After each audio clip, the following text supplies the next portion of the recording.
It's the final classic of the British flat season, the St Leger at Doncaster. First things first, it could be a tiny field. We're 2 weeks away from the big race, and there's only 13 runners entered at this stage. Not all of them will run. Aidan O'Brien trained 5 of them, so it really could be a small field. Quite simply, there just isn't many staying 3-year-olds about this year in the UK and Ireland. There really isn't. We usually approach the Leger with Derby and Oaks form on show from both sides of the Irish Sea. Not necessarily Derby or Oaks winners, but horses that have been placed in those races turn up at Doncaster to test their stamina and hopefully pick up a Group 1 and a Classic along the way. There is very little of that this year. Who Yamal brings the Derby form. He was second at Epsom at 150 to 1. That was obviously a shock. It looked a fluke at the time, and it probably was, let's be honest. Hu Yamal has ran twice since and has ran to nothing like that form that he apparently showed at Epsom behind Desert Crown, another horse that unfortunately we have not seen since the Derby. But that's a different story. Hu Yamal actually changed ownership and trainer following that Derby second, and he is being trained more as a Melbourne Cup horse, believe it or not, than a St Leger one. So yeah, Hu Yamal might well run at Doncaster. He's 8 to 1 to win.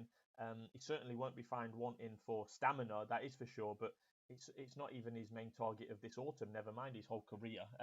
He's been bought by Gay Waterhouse, who is renowned for having Melbourne Cup contenders and winners. And George Bowie, as all the talk has been about the Melbourne Cup, and could the Doncaster St Leger be a stepping stone for him for that? Possibly. New London is the odds-on favourite for Charlie Appleby and Godolphin, who won this race last year with Hurricane Lane. He's odds-on basically due to the lack of opposition, not because he's an amazing horse. New London was winning a handicap on his penultimate start at Newmarket, and on his most recent start, he won a Group 3 at Goodwood. He's not an outstanding horse. He certainly hasn't proven it yet. He could well go on to do so.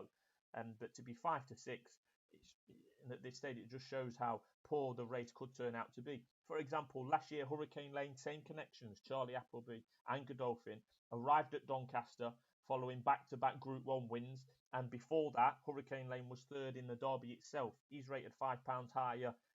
When he came to Doncaster, he was rated 120. That's already £5 more than what New London is rated now. Yet Hurricane Lane went off 8 to 11. New London is already 5 to 6. He's not far away from the 8 to 11. He could go off even shorter if the number of runners does come, into single figures. It's a poor renewal. It's as simple as that.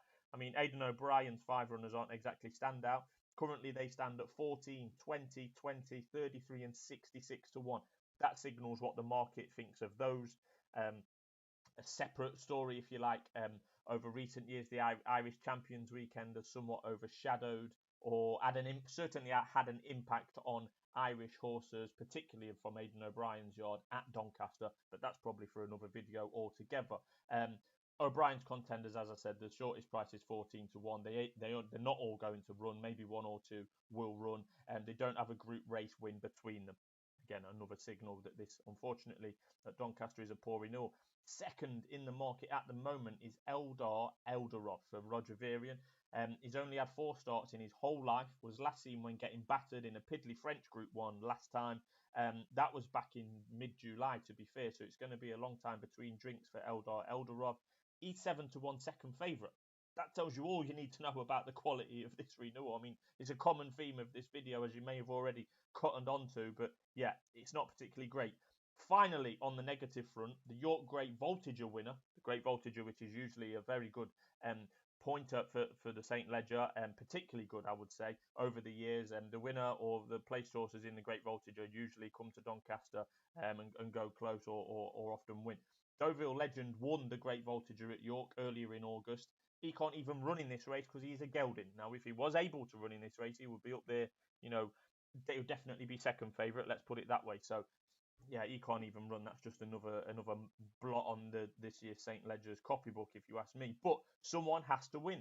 And unfortunately, it's not very original thinking, but it will be New London. I mean, let's have it right. He had Derby aspirations at the start of this season. He fluffed his lines quite badly at Chester, to be fair, but has been much, much better since returning from a mid-season break.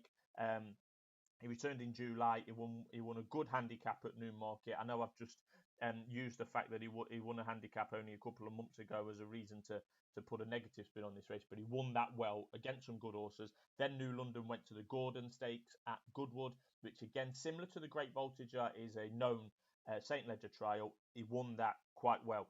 He beat the aforementioned Deauville Legend that day with a degree of ease. Deauville Legend has since gone on to win the Great Voltager. New London is a horse on the up. He's the one to beat for sure. That's why he's 5 to 6 best price. What is there in opposition to him? Not a lot. Charlie Appleby and William Buick, very likely to make it back-to-back St. Ledger wins. Just a short video there. Let me know in the comments below. Am I wrong? Is this a better race than what I think it is?